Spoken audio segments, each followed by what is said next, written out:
Vamos ler o texto bíblico, cujo título é A Parábola dos Trabalhadores da Vinha. Diz assim a palavra de Deus, Mateus 20.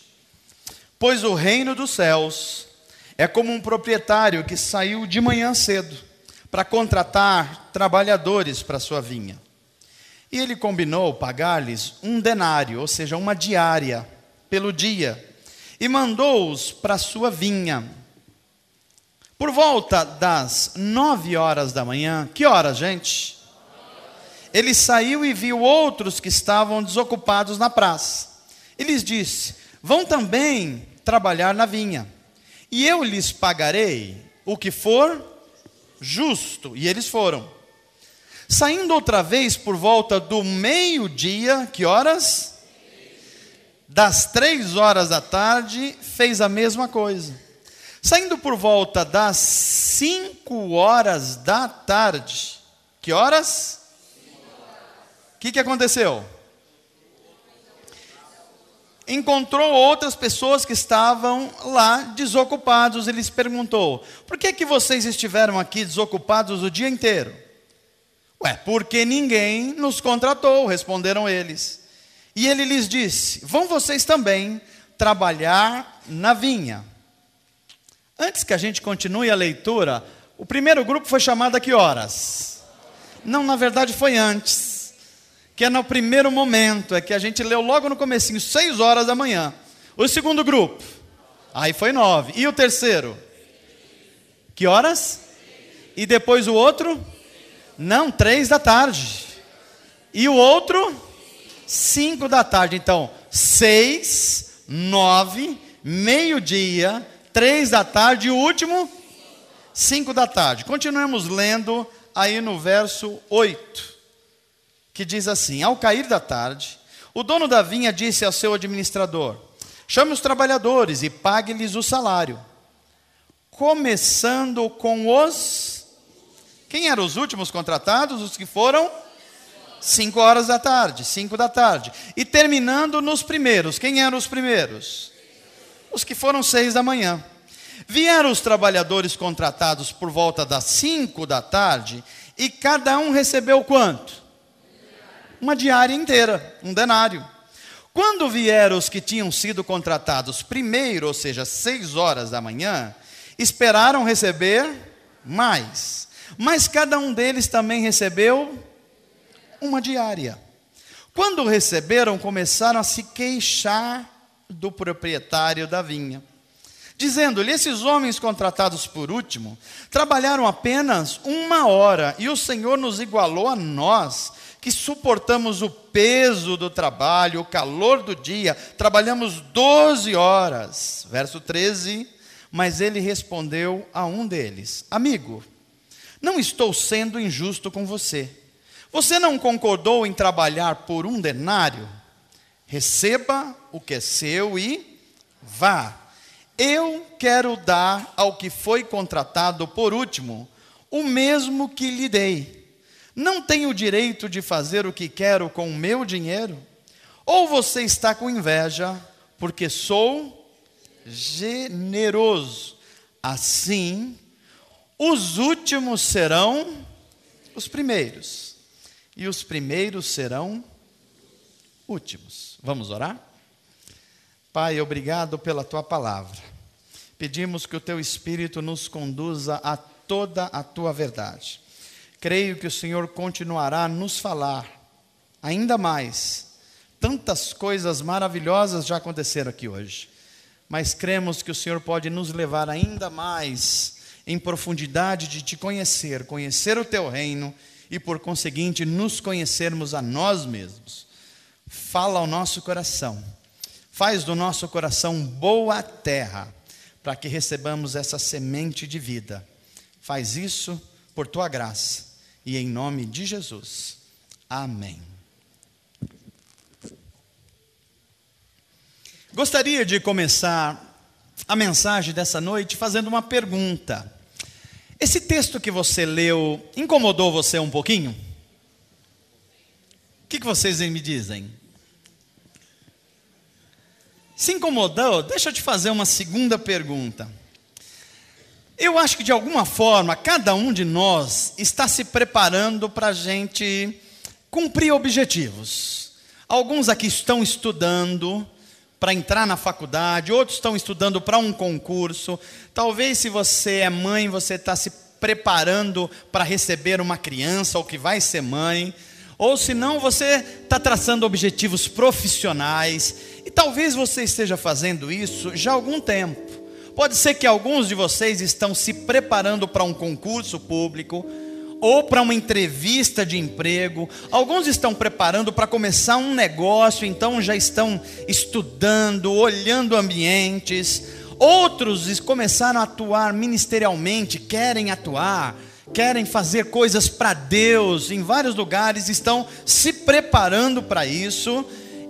Ou seja, muitos de nós, ou talvez todos nós, estamos colocando no nosso radar esses objetivos. Senhor, eu quero alcançar, eu quero fazer algo, portanto eu estou me preparando para isso. A você que está se preparando para alguma coisa há algum tempo, como é que você se sentiria se esta semana mesmo, depois de você esperar muito, por exemplo, se você está estudando para o concurso público, depois de você se preparar meses, talvez anos, você soubesse que alguém que começou a estudar 3 dias atrás e você está estudando há 1 ano. Alguém que você não teve assim, talvez 1/10 do esforço que você tenha tido. Aí você sabe, olha o resultado e vê que a pessoa passou no concurso, conseguiu começar um negócio, e você que estava lutando por isso há tanto tempo, nem sabe se vai entrar e talvez nem entre. Como é que você se sentiria? Mal, não é verdade, gente?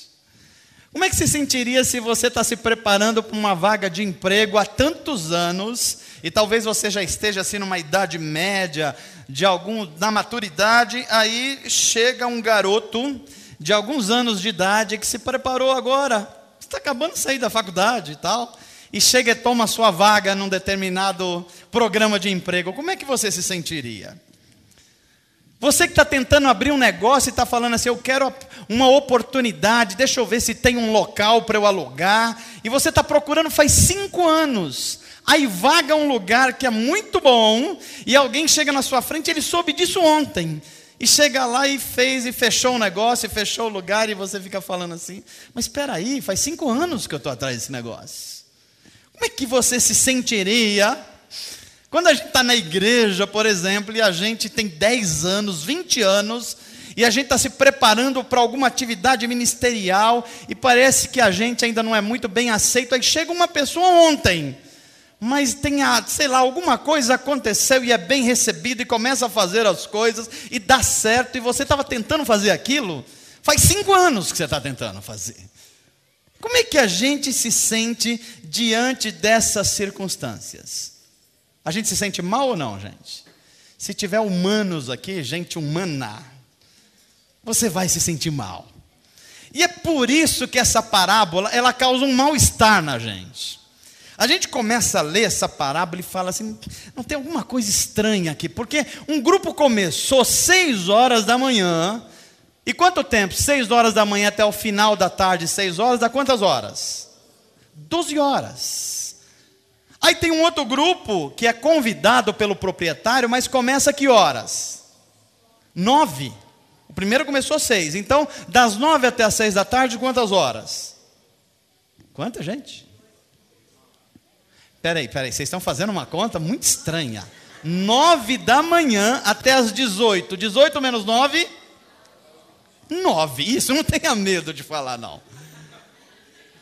A gente está com uma matemática estranha aqui, Diógenes, hoje.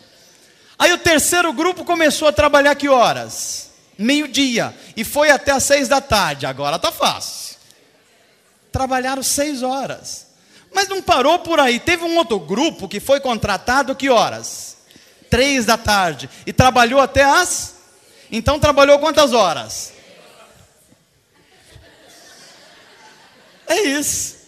Se não bastasse o nosso mal-estar aqui, a gente vê que um último grupo começou a trabalhar que horas? E trabalhou até que horas? Não dá um mal-estar nisso, gente? O cara começou às 6 e o outro começou às 5. Aí você vai falar assim: ah não, pastor, mas o que começou às 6 vai ganhar mais. Mas a Bíblia está dizendo que chega a hora do proprietário acertar as contas, e ele primeiro já fala uma coisa muito estranha. Quem ele chama para pagar primeiro? Os que chegaram 6 da manhã? Os que chegaram 5 da tarde, chama os últimos. E quando ele chama os últimos, ele fala assim: quanto é que a gente acertou mesmo? Não, o senhor acertou uma diária com a gente.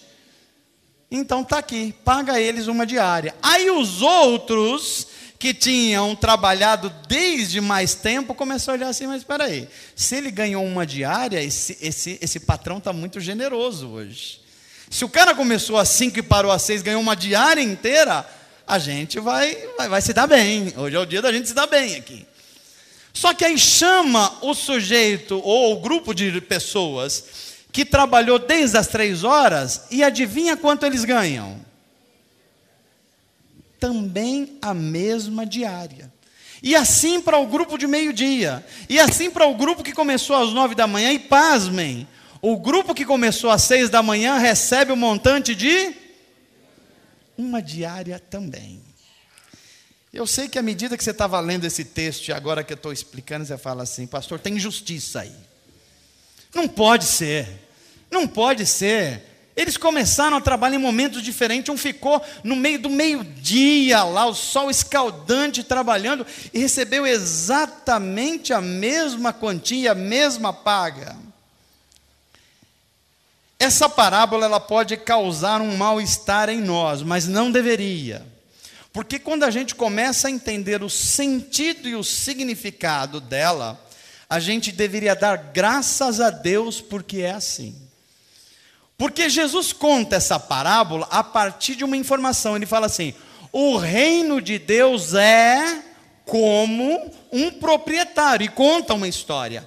O que Jesus está dizendo? Que no reino de Deus as coisas funcionam diferente do que na sociedade e no reino do mundo normal. No reino de Deus, as coisas funcionam com outros valores que não os mesmos valores da sociedade em geral. Na sociedade em geral, as coisas, quando funcionam bem, funcionam com mérito. O que é o mérito? Alguém merece, eu dou. Alguém não merece, eu não dou. Isso parece ser uma coisa justa, mas quando a gente começa a olhar a explicação de Jesus, o que ele está querendo trazer para a gente aqui é que há coisas muito mais profundas na vida da gente, que a gente precisa prestar atenção. E que o reino de Deus precisa ser compreendido por nós, porque a Bíblia vai ensinar que nós somos embaixadores desse reino. E pode ser que a gente esteja vivendo a nossa vida de um jeito que não tem nada a ver com esse reino, que é o reino de Deus. Qual a importância dessa parábola para nós nos dias de hoje? Será que isso tem a ver, por exemplo, com a nossa vida familiar, como é que a gente age, com a criação dos nossos filhos? Será que isso tem a ver com a nossa vida profissional? Será que isso tem a ver com como a gente trata os nossos amigos e parentes, com o nosso modo de viver? Será que isso tem a ver com a nossa carreira profissional? Eu creio que o que Jesus queria transmitir ao contar essa parábola, que aparentemente tem uma cara de injustiça, é que Jesus quer nos revelar quem é Deus. Fala assim para quem está perto de você: Jesus está querendo revelar quem é Deus, qual o caráter de Deus e quais os valores do reino de Deus, esse reino que Ele está implantando e que nós somos embaixadores. Aí você diria assim: quais são esses valores, pastor, de que Jesus está falando? A primeira coisa que eu aprendo com Jesus nessa parábola é que o Deus da Bíblia é um Deus eminentemente generoso. Amém, gente? Eu acho que vocês não gostaram do que eu falei aqui. Deixa eu falar uma coisa assim, uma coisa que talvez vocês vão gostar mais. Deus é fogo, brincar com Ele, Ele é um Deus que toca fogo em você se você não andar direito. Parece que a gente está mais acostumado com isso, né? Eu tinha um professor que uma vez eu estava fazendo uma aula de cálculo, cursando economia, e ele, um velhinho assim, ele tinha um óculos que colocava aqui na ponta do nariz, e ele ficava vendo a gente fazer assim. Aí, daqui a pouco começa um colar ali, e o outro colar assim, e ele lá, manteve-se com a cabeça abaixada, e todo mundo achando que o velhinho não estava vendo ninguém. Daqui a pouco ele se levanta e fala assim, olha, eu não estou vendo não, mas Deus está vendo e ele é fogo. Era cola para todo lado, escondendo porque é um pouco a visão que a gente tem de Deus. Mas essa parábola está dizendo que o Deus da Bíblia, acima de tudo, Ele é um Deus generoso. Deus está no caráter de Deus, doar, se integrar, repartir, abençoar. E a primeira coisa que Jesus está ensinando aqui, é que aquilo que o próprio Deus já havia falado na boca do profeta Isaías, que os valores do reino de Deus a gente não consegue alcançar. Por exemplo, o que diz Isaías? Deus falando através de Isaías, porque os meus planos são muito mais altos do que os seus planos, e os meus pensamentos, diz o Senhor, muito mais elevados que os teus pensamentos. Porque em Deus há misericórdia e generosidade, mas tanta misericórdia e tanta generosidade que a gente nem imagina quanto, e vamos ser sinceros, é mais do que a gente gostaria que fosse para alguns casos. Tem hora que Deus é tão bom com algumas pessoas que a gente fica chateado. Fica ou não fica, gente?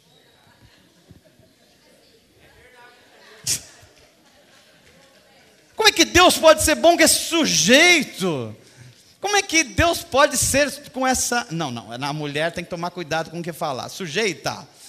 Eu ia falar Siri. Não, Siri não pode, né? Vem uns nomes estranhos. Mas a gente pensa assim, como é que Deus pode abençoar essa pessoa? Olha o tipo de vida, olha o tipo de... E a gente fica questionando por que é que Deus é bom. Porque está no caráter de Deus abençoar. E aí, Jesus está ensinando aqui nessa parábola, e eu queria que você gravasse isso, que Deus não nos trata em termos de comparação. Deus nos trata em termos de generosidade. Deus não está comparando você com ninguém e ninguém com você. O que Ele quer dar para alguém, Ele dá. E o que Ele quer dar para outro, também Ele dá. Agora tem uma coisa, o que Ele prometeu, Ele faz. Você não precisa ficar despreocupado. O que Ele prometer a você, você pode ter certeza. A sua paga vai chegar, e vai chegar do jeito que Deus prometeu. Agora, não se compare a ninguém, porque Deus não trata em termos de comparação. Deus trata em termos de generosidade. E se a gente fica assim com um certo mal-estar diante dessa afirmação, como assim, pastor? Deus não quer que a gente compare porque Ele age com generosidade. Eu diria a você que você deve ficar muito alegre em relação a isso. Porque o principal beneficiário de Deus agir por generosidade, não por comparação, é você mesmo. Pastor, como é que pode ser isso? Deixa eu explicar isso para você. Porque vai ter momentos na nossa vida que a gente vai estar em situações diferentes. Tem hora que a gente vai ser o trabalhador das 6 da manhã. Você está numa atividade da sua vida trabalhando há muito tempo mesmo. Mas aí vai chegar alguém às 5 da tarde e vai receber algo da parte de Deus que talvez você fique muito incomodado. Aí você fala, talvez não seja muito justo, eu estou aqui fazendo isso há tanto tempo. Mas tem o reverso da moeda. Você quer ver como tem? Eu vou dar alguns exemplos, você vai se lembrar disso. Quem aqui já passou por alguma situação que estava no limite, que você precisava de Deus agir rapidamente, talvez num emprego, talvez numa vaga profissional, numa vaga de estacionamento? Já aconteceu comigo isso aqui, eu não sei se já aconteceu com você, não? Mas você precisava de uma intervenção de Deus, e Deus rapidamente interveio. Quem já experimentou isso em algum momento? Pois é, muito provavelmente você é do grupo do trabalhador das 5 da tarde. Porque tinha gente antes de você trabalhando muito mais que você, provavelmente se preparando muito mais com você, mas Deus não agiu comparando, Deus agiu com generosidade. Você foi abençoado, e você ficou contente, e você veio aqui no púlpito e falou assim: Deus é Deus que é já. Porque você era o das 5 da tarde. Mas quando você é o das 6 da manhã, como é que você fica? Emburrado, pastor. Não foi justo isso. Deus devia ter olhado mais para mim. Deus não está contemplando esse negócio assim, a gente tudo igual, não. Parece que Deus está sendo mais bom para o outro ali do que para mim. Acontece isso ou não acontece? E sabe por que isso acontece? Isso acontece porque o benefício de Deus, a paga de Deus, pelas coisas que Ele nos prometeu, tem a ver, na verdade, com dignidade humana. Tenta imaginar comigo se a diária que aqueles trabalhadores receberam fosse o almoço deles. Se tudo que eles recebessem só desse para comprar o almoço deles. Aí, o que recebeu, o que entrou às 6 da manhã, recebeu a paga inteira e ia comer o almoço inteiro. Mas se fosse a coisa comparada, o que chegou às 5 da tarde, que tipo de almoço que ele ia comer? O almoço dividido por 12, porque eram 12 horas de trabalho. Percebe? Então Deus trata o ser humano não é com o que ele merece, é com o que ele precisa. E todos os trabalhadores precisavam almoçar? Todos nós precisamos da bênção de Deus? Percebe porque Deus não nos trata comparativamente? Deus trata a gente com generosidade. Você pode abençoar quem está perto de você e fala assim: graças a Deus então que é assim. Que tem hora que eu estou no trabalhador das 6, mas tem hora que eu estou no das 5 da tarde. Deus continua sendo generoso. Gostei dessa ideia. Deus vai alcançar você no horário que você tiver. Tem hora que a palavra dele vai ser já e vai resolver, e você vai dar glória a Deus. Mas se não acontecer isso, o que você vai fazer? Vai murmurar? Vai o quê? Vai orar, vai agradecer. Como diz o Rogério, vai orar. Porque Deus é sempre generoso. Diga assim comigo: obrigado, Senhor. Que essa generosidade nunca nos deixe, em nome de Jesus. Amém, gente? Você vai se comparar a alguém a partir de hoje? Melhor não. Segunda coisa que eu aprendo com essa parábola de Jesus, que causa um mal-estar, de uma certa injustiça, é que Deus avalia o ser humano pela dignidade e não pela produtividade dele. Em outras palavras, o reino de Deus não funciona pela lógica do mérito. O que é a lógica do mérito? É uma pessoa que faz mais, recebe mais. Uma pessoa que faz menos, recebe menos. Agora, levamos isso para as outras áreas da vida. Tem gente que não é mais fácil a gente gostar delas. Isso é lógica do mérito. Gente legal, o que a gente faz? A gente abraça, a gente beija, a gente liga. E gente que não é muito legal, a gente xinga, a gente expulsa, a gente mantém longe. É a lógica do mérito. Mas o reino de Deus, ele não funciona pelo mérito. Ele funciona por uma coisa chamada graça. E sabe o que é graça na Bíblia? É um favor que você não merece. Sabe por que você é abençoado? Não é porque você merece, é por causa da graça de Deus. Sabe por que você é abençoado? Não é por causa do seu esforço, embora Deus olhe para o seu esforço. Mas se fosse assim, Deus teria que julgar você também com as pisadas na bola que você dá. Porque é mérito também. Já pensou se Deus agisse assim? Então diga assim comigo, levanta sua mão e fala: Senhor, quero aprender isso também. O reino dos céus não funciona pelo mérito, funciona pela graça. E é por isso que essa parábola, ela não deveria gerar desconforto em nós. Porque a gente está acostumado, veja bem, a premiar as pessoas que merecem. E a gente também está acostumado a não ser tolerantes com as pessoas que precisam. E o que Jesus está ensinando aqui é que nós não somos medidos por Deus pela quantidade de coisas que fazemos. E quando ele ensina isso, eu fico olhando que eu já fiz algumas orações estranhas para Deus, e eu acho que você também. Tem hora que a gente vai orar e parece que a gente está tentando provar alguma coisa para Deus.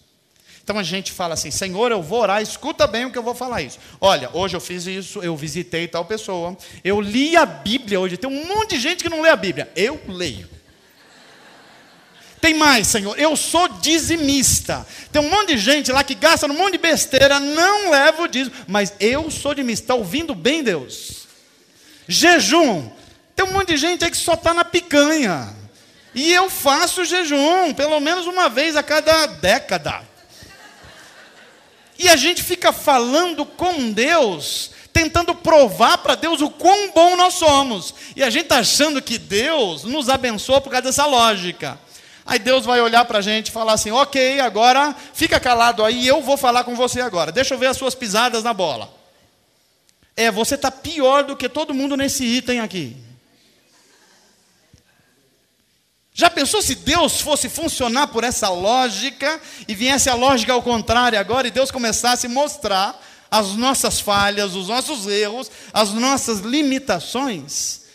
E é por isso que essa parábola, ela vai ensinar para a gente que tudo aquele que não chega por graça, tudo que não chega por misericórdia, por exemplo, a sua saúde, a sua inteligência, Deus deu inteligência para você? Parece que tem gente que está com dúvida. Mas creia, Deus deu, você pode não estar usando, mas que Ele deu, Ele deu. Deus deu disposição e saúde para a gente? Deu. Deus deu, por exemplo, capacidade criativa de fazer coisa bonita e bela? Deu, Deus deu isso para a gente. Agora, deu porque a gente merece ou deu por graça?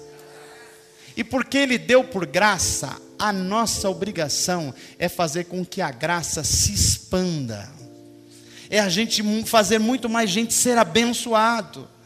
É a gente não ficar contando se a pessoa ela precisa de um almoço ou de 1/12 de almoço. Dignidade humana quer dizer que se alguém precisa, a gente precisa fazer porque alguém precisa. Porque Deus faria assim. E porque nós somos a imagem de Deus, nós imitamos Deus. Então, onde tiver o ódio, que eu leve o perdão. Oração de Francisco de Assis. Pastor, só está falando de gente católica aqui? Não, estou falando de gente cristã. Onde eu tiver o ódio, que eu leve o amor. Onde tiver gente sem graça ou na desgraça, que eu leve a graça. Onde tiver gente sofrendo, que eu leve algum tipo de alegria. Onde tiver gente necessitada, que eu seja o agente de Deus para trazer cura, libertação, provisão para essa gente. Amém, gente? Então diga assim: Senhor, eu estou aprendendo que o Senhor me avalia pela dignidade, não pela produtividade. Tem um monte de gente sendo ativistas de Deus. Sabe o que é isso? É gente que acha que Deus tem uma cadernetinha no céu que está anotando na cadernetinha dele, chama um arcanjo, um querubim, alguma coisa e fala: anota na caderneta. Lembra das cadernetas que tinha nas cantinas antigamente? Então deixa eu fazer um monte de coisa para Deus, porque Ele precisa anotar. E quando Deus se esquece de anotar, a gente ora lembrando Ele. Anotou na cadernetinha aí, Deus, o que eu fiz esse final de semana? Olha como eu fui bom para tal pessoa. Não se esquece de anotar isso. E aí Deus olha para a gente e fala assim: olha, não funciona assim a coisa. O meu amor funciona para que você seja digno. Você fez o que eu te dei para fazer com dignidade. Você abençoou pessoas com seus dons e fez isso com dignidade e com verdade. Você serviu ao fraco, ao oprimido, ao que não tinha, e você chegou a ele e deu dignidade a ele. Então é isso que eu estou pedindo para você. Amém, gente? Eu aprendo com Jesus, inclusive, e eu sei que talvez alguns de nós vai gostar mais desse terceiro aprendizado, porque talvez você esteja ouvindo essa mensagem, esteja meio incomodado, assim, falando, sei lá, esse negócio, essa mensagem de hoje está meio estranha, porque ele está falando umas coisas que eu achava que era injusto, e agora eu estou percebendo que eu sou o principal beneficiário de Deus ser generoso. E essa gente acomodada, isso talvez não vai levar a gente a ser acomodado, porque tem pessoas que a gente ajuda, mas não quer ser ajudado, é verdade ou não é, gente? Tem pessoas que você faz 1, 2, 3, 4, 5, aí você não faz na sexta vez, o que acontece? Reclama e diz que você nunca fez nada. Estou falando de gente lá de Marte ou de terráqueos aqui? Pastor, e como é que funciona? Será que esses caras acomodados, essa gente acomodada, não vai olhar essa parábola e falar, legal, eu sou sempre a turma das 5 da tarde. Olha o que a Bíblia vai ensinar, olha que coisa interessante. Que como é que Deus age? Como é que Jesus ensina que é o reino de Deus aqui? Ele ensina que não há espaço nem para a pessoa que é centrada em si mesmo e que a gente não gosta de chamar, mas o nome disso é egoísmo. Aquela pessoa que trabalha só para enriquecer a si mesmo, que tem o dom, mas só usa o seu dom convenientemente para trazer honra para si mesmo. É aquela pessoa que só pensa em si. Se algo pode beneficiar, então eu estou junto. Se não pode me beneficiar, eu estou fora. Essas pessoas não estão vivendo o reino de Deus. Mas normalmente essas pessoas são gente com eu diria assim, com iniciativa. Aliás, se você olhar para uma pessoa que está centrada em si mesmo, normalmente essa pessoa é cheia de iniciativa. É a pessoa que empreende, que faz a coisa acontecer, que produz muito, mas ela está fazendo isso sempre com 12ª intenção. Em algum momento eu vou me beneficiar disso, em algum momento vou ser notado por isso. Aí Jesus está dizendo, não há espaço para esse tipo de comportamento no reino de Deus. Mas também não há espaço para gente acomodada no reino de Deus. Fala para quem está perto de você assim, se mexe, trabalhe, faça, porque no reino de Deus não pode ter gente acomodada. Ah, pastor, então pegou para o outro lado, agora pega, sempre pega. Por quê? Porque quem age egoisticamente está agindo sem dignidade, está tirando a dignidade do ser humano. Porque quem age egoisticamente está sendo diferente de Deus. Porque Deus é o Deus da generosidade. É o Deus que doou tanto que deu o seu filho. Quando a gente age só pensando na gente, a gente está sendo anti-Deus, anti-reino de Deus. Mas aí tem o outro lado, que é a pessoa que se acomodou com a vida, e essa pessoa também está agindo sem dignidade, porque o acumulado é aquele sujeito que é relapso. Conhece gente assim? Gente que está esperando o mundo acabar num barranco, para ficar encostado lá. Gente que não adianta você ligar para ele sair da cama, que o cara não sai. Se tiver frio, então esquece. E você está tentando ajudar e fala assim, vamos lá, meu irmão, nós vamos fazer a coisa acontecer, vamos lá, mas você liga para ele, ele olha assim, sabe que é você que vai ter um trabalho, desliga o celular. Não fala, não, nem vou falar, esse cara vai me mandar eu fazer alguma coisa. Tem alguma coisa para eu fazer, então não viu. Só falta fazer igual aquelas histórias que antigamente se fazia com criança, né? Você não queria atender o telefone e falava à criança, fala para ele que o pai, não, fala que o pai não está. Aí o menino, olha, meu pai mandou dizer que ele não está para você. Gente acomodada funciona assim. E qual é o problema? O comodismo tira a dignidade do ser humano tanto quanto o egoísmo tira. Porque a Bíblia vai dizer que Deus é um Deus trabalhador. Aliás, a Bíblia vai dizer que Deus estava trabalhando, Deus está trabalhando e que vai continuar trabalhando. E se você quer ser a imagem de Deus, se mexa. Faça alguma coisa, empreenda, faça acontecer, porque você está sendo formado à imagem de Jesus Cristo. Amém, gente? Diga assim comigo, Senhor, tira a preguiça. tira a moleza, tira a falta de vontade de viver, tira o comodismo. Eu fui feita à sua imagem, um Deus trabalhador, e eu também tenho que ser assim. Amém, gente? O problema do acomodado é que ele é tão relapso e tão sem iniciativa, que ele não pode nem repartir as coisas, porque ele nem conseguiu juntar as coisas. O caso é grave, né?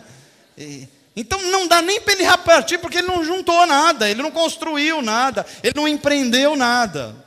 E aí eu acho muito interessante que a Bíblia, nas crônicas de sabedoria de Salomão, o Salomão vai virar o canhão dele para 3 tipos de comportamento. Eu queria ver se você se enxerga nesse comportamento. Primeiro, o livro de Provérbios, pode lê-lo inteiro e você vai ver que 3 comportamentos ou 3 tipos de pessoas são criticadas duramente como alguém que vai empobrecer, como alguém que é acomodado e como alguém que não vai construir nada. Primeiro tipo de pessoa que Salomão vira o canhão dele de sabedoria é para o preguiçoso. Pode ler a quantidade de versículos que tem falando do problema da preguiça na Bíblia. O segundo tipo de gente é o perverso. E a gente vai entender aqui que o perverso na Bíblia é a mesma coisa que o orgulhoso. E o terceiro tipo de comportamento que Salomão mira o canhão dele é para o zombador. Conhece gente zombadora? Não, mas eu tenho certeza que não é esse zombador que você está pensando. Você deve conhecer gente que tira barato de todo mundo, não é isso? Esses caras às vezes são inconvenientes também, mas não é desse que a Bíblia está falando exatamente. Zombador na Bíblia tem um sentido muito mais abrangente, muito mais amplo. Quem é o primeiro mesmo? O preguiçoso. E o que diz a Bíblia para o preguiçoso? Vai ter com a?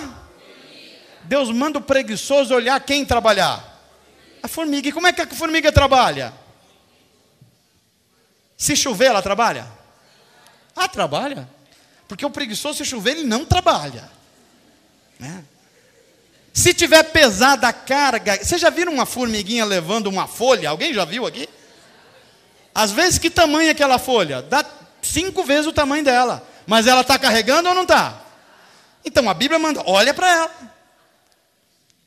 Vai ter com a formiga, ó preguiçoso. Agora olha que interessante. A formiga trabalha numa estação do ano e descansa na outra? É assim que funciona? Ela trabalha principalmente no verão, no outono e na primavera. Para quê, hein, gente? Para juntar mantimentos para quando chegar o... É assim que a gente tem feito? Quando Deus te dá uma benção, uma coisa que você não estava esperando, e você fala, agora chegou minha vez. Vou gastar tudo amanhã, pastor. Cartão de crédito que me espere, shopping que me espere, 25 de março que me espere. Aí acaba o verão, chega o inverno, como é que você está? É assim mesmo. Ou se não, trabalhadores, a gente pega um trabalho, uma tarefa enorme, um grande projeto, e a gente trabalha e faz aquilo tudo, aí você ganha, paga o dinheiro daquilo e fala, olha, já deu, legal, próximos 6 meses, Bahia, Salvador, praia. Aí no meio do caminho chega o inverno, o que acontece? Pois é. Aí Salomão diz assim, vai ter com a formiga. Mas o Salomão vira o canhão dele também para um sujeito que ele chama de perverso. Sabe quem é perverso, gente? Eu acho que a maioria de nós não encontraria aqui um perverso nessa noite. Quer ver? Olha, deixa eu fazer uma pergunta. Douglas, o perverso é você? Pois é, não é eu também. Jefferson, é você o perverso? Johnny, é você o perverso? A gente já encontrou aqui com os 4, não é. Talvez esteja desse lado aqui. Está cheio de perverso aqui? Então eu acho que não deve ter nessa igreja perverso. E a gente sempre acha que o perverso é o outro. É o que está lá fora. É o cara que está lá, sei lá, é o cara lá, é o político, pastor. Político. E a gente fala, essa raça ruim que está em Brasília. E a gente fala do político como se ele viesse de Marte. Não é isso? De Vênus, não sei de onde. De onde vem o político? É daquela cesta básica que comprou você e você votou nele. Daquele empreguinho que você não era capaz, mas você arrumou um esqueminha e entrou lá. Aí depois você fala, esse cara é corrupto, e você é o que mesmo? Percebe? Quem é o perverso na Bíblia? Perverso na Bíblia é aquele que perverte algo que era originalmente feito para um propósito.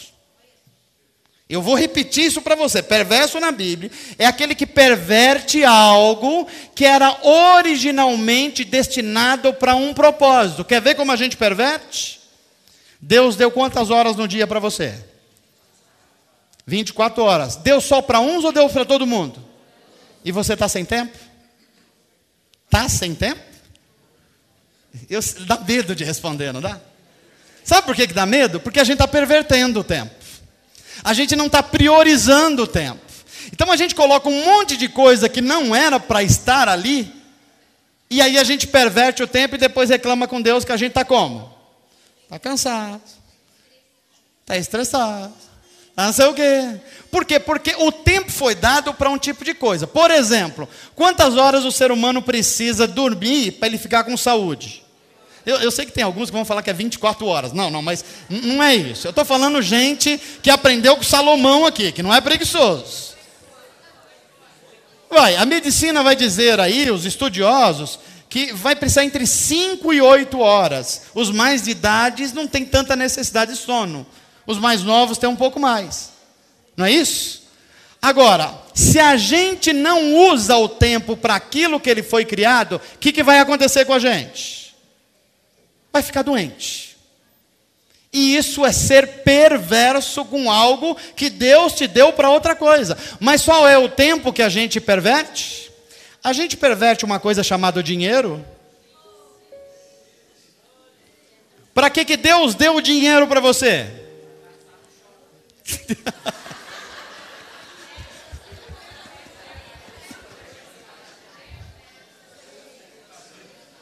Para que você cuidasse de você, da sua família, para que você usasse bem, para que você não fizesse dele o seu senhor, como o Guti já ministrou aqui, mas ele fosse o seu servo, para você usar, produzir riquezas com ele, e a hora que produzir riquezas, repartir a bênção de Deus. A Bíblia nunca ensinou contra a riqueza, mas ensina que o problema do ser humano é se agarrar à riqueza. Então o dinheiro foi feito para isso. Quando é que a gente perverte o dinheiro?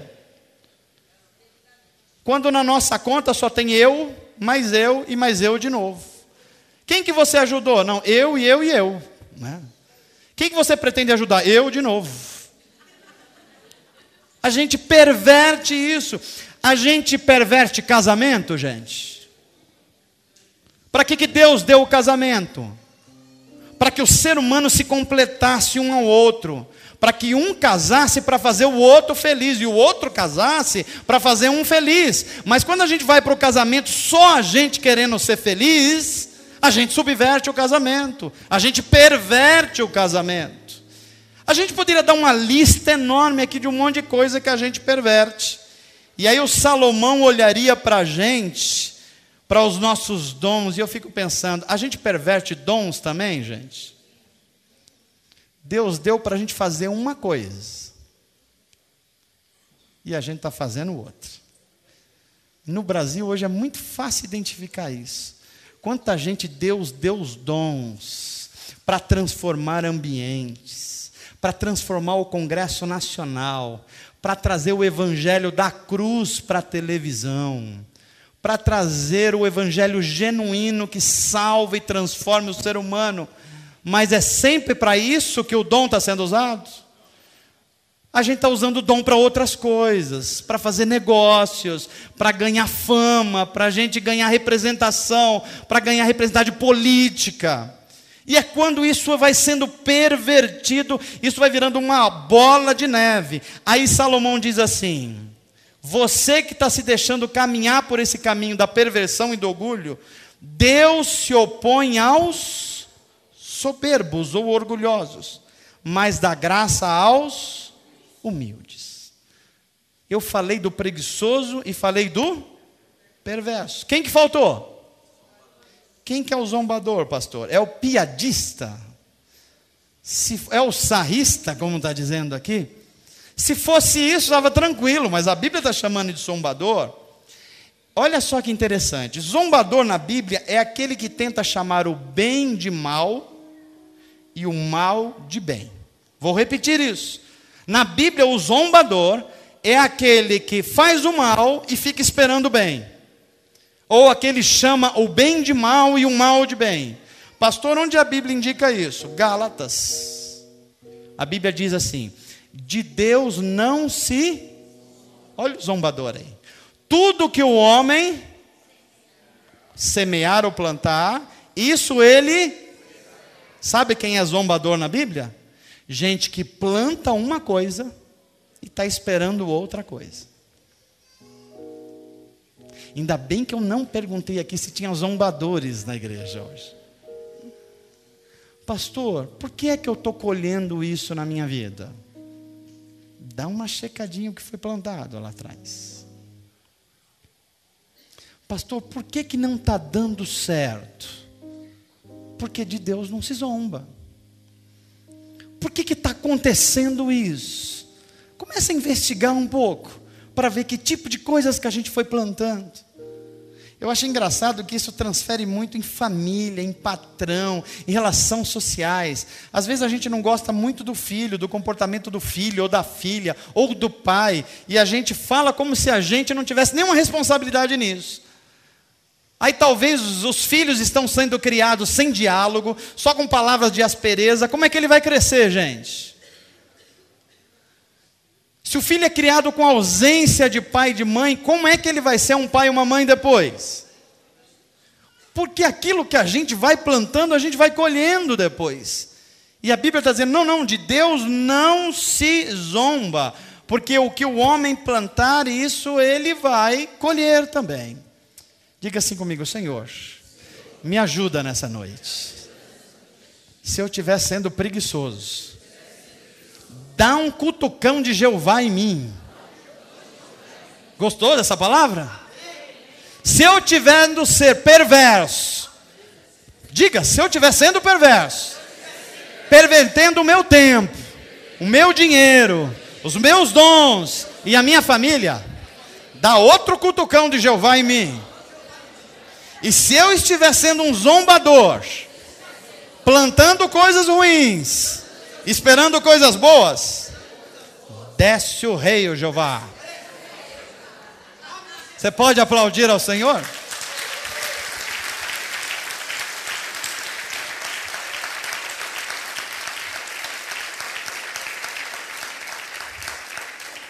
Deixa eu dar uma boa notícia para você. Até quando Deus corrige a gente, Ele faz sempre com amor. Você está vendo como é bom Deus ser generoso? E não trocar coisas com a gente? Porque até na correção Ele faz com amor. Por exemplo, Deus está corrigindo aqui a gente hoje ou não? Mas não é com uma luva de pelica que Deus está fazendo isso? Abraçando a gente e fala assim, ó, vê se tem alguma coisa estranha aí dentro do seu coração. Vê se não está funcionando errado essas coisas. Vê se a sua motivação está certa. Eu concluo essa mensagem de hoje dizendo a vocês que eu creio que Jesus está nos ensinando que o caminho de Deus é o caminho da generosidade. Amém, gente? Que toda vez que a gente pensar que a gente está sendo bom o suficiente e o outro mal, a gente lembra que Deus é sempre bom. E porque Ele é bom, é o motivo da gente não ser consumido. Isso é graça. Isso é bênção de Deus, isso é cuidado de Deus. Quero que você saia daqui dessa noite sabendo que Deus não avalia você pela quantidade de pessoas ou de coisas que você faz, mas com a dignidade com que você faz. O que Deus chamou você para fazer. Deixa eu dizer uma coisa aqui que eu não posso deixar de dizer para você. A Bíblia ensina que Deus nos dá a possibilidade de produzir riquezas, para a gente repartir riquezas. Deus quer que você seja uma pessoa criativa. Deus quer que você seja uma pessoa empreendedora em qualquer área da vida. Mas sabe para que Ele faz isso? Para você repartir depois, não é para você reter. Aí eu sei que você está, a hora que está me ouvindo, está falando, pastor, o senhor deve estar falando de dinheiro. Não, eu estou falando também de dinheiro, mas eu estou falando de muitas outras coisas. Quer ver uma coisa? Deus olhou para você com misericórdia e com generosidade, deu uma família para você, ajudou você a criar os seus filhos. Teve um momento que estava com dificuldade, mas você orou e Deus agiu com generosidade e foi fiel e abençoou você. Você melhorou financeiramente, os seus filhos estão estudando e você olha para Deus e fala, Deus, muito obrigado pela família que eu tenho, amém. Isso é riqueza. Agora sabe o que você tem que fazer com essa riqueza? Ah, pastor, agora que eu estou bem, deixa que agora eu faço aqui o que eu quiser. Tem gente precisando, tem famílias precisando lá na igreja. Não, agora eu já estou bem, já sentei, os meus filhos já estudaram, está tudo no lugar. Então deixa para lá, cada um que se vire agora, pastor. Isso tem a ver com Deus? Porque a riqueza que chegou até você, o que você tem que fazer? Repartir, abençoar. Amém, gente? Se você olhar para os dons seus, você vai enxergar isso. Se você olhar para as suas finanças, você vai enxergar isso. Se você olhar para qualquer área da sua vida, você vai ver que Deus está estimulando a você a crescer, a ser criativo, a ser abençoador. Mas na hora que a coisa acontecer, você tem que ser generoso, porque Deus é generoso. Amém, gente? Para aqueles que estão buscando a generosidade e estão fugindo de ser perversos consigo mesmo, a palavra de Deus diz, de graça recebeis, de graça dais. Aqueles que estão lutando contra o egoísmo e querem agir com dignidade, a palavra de Deus diz, tudo que você fizer, faça para a glória de Deus. Aqueles que estão lutando contra o comodismo, a preguiça e querem ser diligentes, a palavra de Deus diz, tudo que te vier à mão para fazer, faz. Amém, gente? Que Deus coloque essa palavra no nosso coração. Deus não te chamou nem para o egoísmo e nem para o comodismo. Se você estiver num desses três extremos, clame a Ele. Fala, Senhor, não foi para isso que o Senhor me chamou. Deus quer pessoas criativas, Deus quer pessoas empreendedoras, Deus quer pessoas que juntem riquezas, quaisquer sejam elas, mas depois de juntar a gente tem que repartir e abençoar. Amém, gente? Deus falou ao teu coração? Você está tocado pela palavra de Deus hoje? Então diga assim comigo, Senhor, não me deixa cair na armadilha, nem do egoísmo e nem do comodismo. Eu nasci para a glória de Deus. Tudo que chegar na minha vida tem que transparecer essa glória de Deus, de um Deus generoso, que deu o seu único filho, para quem não merecia, mas para gente que precisava, como eu. Amém? Que Deus te abençoe, que a palavra dele esteja no seu coração, que você viva para a glória de Deus, e fuja das armadilhas do egocentrismo e do comodismo.